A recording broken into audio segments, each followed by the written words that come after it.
Hello and welcome back to my channel. My name is Haley Estes from the Mountain View Cottage, and today I'm back with Get Your Life Together Bootcamp. And today I want to talk about all things holiday planning, organizing, so that you have a stress-free holiday season. You get to enjoy the holidays with your family and really make the most of memories, traditions, and just really living in the moment instead of being so stressed by all the things that can happen during the holiday season. So this is something I've been implementing the last several years with my family, of just trying to get ahead of things during the holiday season so that I do not feel like the holiday season is drudgery. I love Christmas. I love being home with my kids and my family. I love receiving and sending holiday cards and pictures. I love the gift giving. I love the traditions, the food, the baking, all of it. I love it all, and I want to be able to participate in as much of it as possible. So today I'm going to talk about how I plan and execute a stress-free holiday season for my family. The first thing I do is I shop as early as possible. I started collecting gifts for Christmas back in July, and I'm pretty much completely done with all of our holiday shopping for my immediate family as of November 29th. I have also wrapped 99% of our Christmas already. I actually wrapped it before Thanksgiving. I usually buy way too much wrapping paper, and so I just keep it, and I didn't buy any new wrapping paper this season. I just pulled out what was left over from my old stash. This is also a financial / budgeting tip. Like, don't feel like you have to buy a new themed set of wrapping paper every year. I have fallen into that trap. It's a lie. You don't. You can use whatever. Your kids don't care. They're going to rip it off in 5 seconds. They're not going to pay any attention. They don't care. Did I mention they don't care? They're just excited that there's something wrapped under the tree. So I purchase things early and I wrap them quickly.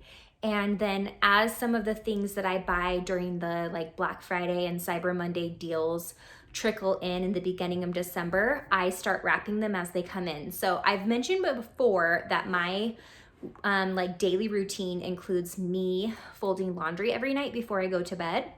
And so during the holiday season, I include wrapping. So I'll fold laundry and then I'll wrap, or I'll switch them off from one day to the next. That way I have all my wrapping done before Christmas Eve, and I just don't worry about it. Don't worry about it on Christmas Eve. And we can participate in other family events on Christmas Eve. The next thing that I do, and this is a tip from Lisa Woodruff at Organize 365, is I ask each of my family members what holiday events and traditions, foods, whatever it is important to them during the holiday season. We celebrate Christmas, and so this is going to be kind of more Christmas oriented. But I ask them, and I am always surprised by what is important to some people and not important to other people. And I am also always surprised by how high sometimes my expectations are of what everyone's expecting versus the reality of what they're actually expecting is. Like, I have kids who truly just want there to be hot cocoa every day. So I buy the Costco size box of hot cocoa packets. They can make themselves hot cocoa every day for breakfast. And it's literally, that's it. That's all they care. That's all they care about. That's all they want. I have other kids who like some of the other traditions we have. We go to a theater production every year at Christmas time as an extended family, and that usually gets put on the calendar back in August. So it's already on our calendar. I will call ahead and make sure I have a babysitter for it. So literally, the best thing you could do is sit down in the beginning of November, map out your holiday traditions. After asking your family members what's important to them, you get to be included on that list. So if there's things that you want to do, not because you think someone wants you to do it, but because you want to do it, do it. And put it on your Christmas or your December calendar. Make the dates, call the babysitters if you need them, make the arrangements for the things to happen, order the supplies from Amazon early so that, gingerbread houses can happen before they get sold out at the store, all of those things. And only do the things that are actually important to your family. And that is going to save you so much time and energy and stress. And if you're not communicating with your family about what's important to them, you're probably not meeting each other's expectations. And it's a lose-lose for everyone. oftentimes the expectations are lower than what you think or simpler than what you think. And I know, I won't talk for anyone else. Me as a mom, I feel like I have to do everything. I have to make every type of cookie, and I have to do every kind of gingerbread house, and I have to go above and beyond and do all these crazy things. And I'm learning as I become more seasoned in my journey of motherhood, this is going into my 13th year of motherhood, that I don't have to do everything. And what my kids love and enjoy is often simple. And I don't have to do things for other people because I think they need me to do it or they want me to do it. I only have to do them if there's something we all agree on that are important traditions for us to keep and do. So talk to your family, it's really important. So have your calendar mapped out as early as possible. There's still time, it's early. It's very end of November. It'll be like the first day of December when this video goes live. So sit down this weekend with your spouse or your partner and your family and map out those traditions and get them on your calendar so they all get met and are, the things that are important to everybody, and you're not going above and beyond and doing 20 extra things that nobody even really cares about. The next thing is think about Christmas movies. One of the fun things that we love at Christmas time or the holidays, if there's Hanukkah movies that you like or other celebratory holiday season movies, and I will ask everyone what their favorites are, and then I will put them on the calendar as movie nights for us to do during the holidays. It's a very simple way to enjoy the holidays with your family. It's usually free because so many movies and things are on streaming devices and stuff already, and you've already paid for them. And I put those on the calendar so that we can watch them for family movie nights, and that is something really fun so that we all get to watch our favorite movies. The next thing that I do is I mentioned food. Ask your family what their favorite foods are for the holidays and what's important to them. We have two main food traditions for Christmas and Christmas Eve. And Christmas Eve, we live in southern Arizona, and we're really close to the Mexican border. And we also have a child who is Hispanic that is a permanent member of our family because he is now adopted, who has Hispanic heritage. And long before he ever came into the picture, we had a family tradition of doing Mexican food on Christmas Eve. It is my favorite Christmas tradition. We go to my sister-in-law's house. She hosts it every year. Everyone brings things. It's like a potluck Mexican fiesta, and it's my favorite thing. I love it so much. I love all the foods. I love all the salsa and the chips and the dips, and it's just like my favorite thing. So talk to your family and figure out what their favorite things are to do on Christmas Eve, and maybe there's traditions that you're doing right now that nobody loves, and there's something new that you could try, and just stick it on your calendar, make a note for when you need to shop for these items, and make some new traditions, or just make the traditions you're already doing that much more special by communicating with the people who are going to help make it happen. So for me, it's an extended family thing. So we have a group text, everyone says what they're gonna bring, or we do a Google Doc, super simple and easy. And we also do a nativity production. And last year we did one that was super easy where the kids didn't have to wear costumes. There was just papers that they held up. It was awesome. It was really fun. And it's something we get to use again this year. So that's one of those, like, we switched it up last year based on some other distant family member having this idea and implementing it with our family. And it was perfect and made the whole nativity night so much easier. And is a great way for us to commemorate for us what the true season of Christmas is. And have someone assigned to do that or whatever it is. The next thing is Christmas Day food.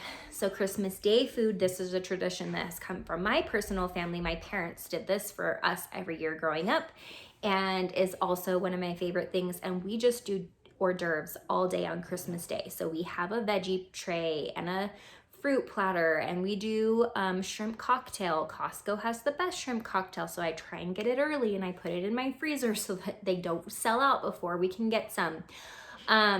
And we do cheeses and meats and crackers and goat cheese and jam and all those fun things. And I ask everyone once again what they need and want to have on Christmas Day for their hors d'oeuvre. whatever special thing it is that's really important to them, and I make sure that it's on the menu. One of the things that I've loved so much for planning lately, and I have the last couple of years, is Google Docs. Google Docs are so easy to go back and reference and look at. And so I have a Christmas menu, and I just update it every year, but it's all on there, and then I don't forget stuff. I don't have to rewrite it every year. I can just search it in my Google Docs and it's there. So that's another tip, is to write your Christmas lists, title them in there in your Google Docs so that you can search them later and just reuse them from year to year, because it makes life so much simpler. And if like I said, we use that special nativity where there's just pictures that the kids hold up, like I can link that in my Christmas Eve planning, so that I know where to find it if I didn't save it from what I printed the year before, because, you know, little kids throw papers around and rip them up or whatever, and then I don't have them anymore. So I can reference the link if I just save it in there from year to year, from year to year. So food, make sure the foods that are important to you are there. And then of course the foods that are important to your family are there. And then, you know, cut out the fluff. You don't have to have all this extra. And I think that's kind of my point in doing this, is when you actually communicate with your family and talk to them about what they want, love, and need, it might be different than what you think they're expecting, and it might make your life so much easier. So just ask them. And I think that's pretty much it.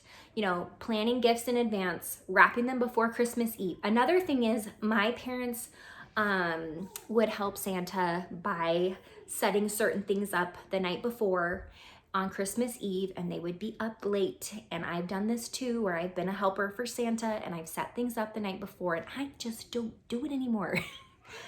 I wrap everything, and then Christmas Day is just a assemble everything kind of day. It makes it more fun for everybody, and it's less pressure and stress on Santa helpers during the holiday season to have everything perfectly put together and, you know, coordinate with friends and family to move big items into your yard and stuff like that. I just wrap everything. I don't assemble it. Everything is wrapped in a box, the original box, and then we all get to put it together throughout the week of Christmas. And it's kind of the fun of it. We get to do it together as a family, and it's less stress and pressure on Santa's helpers, AKA parents and older siblings who are old enough to help.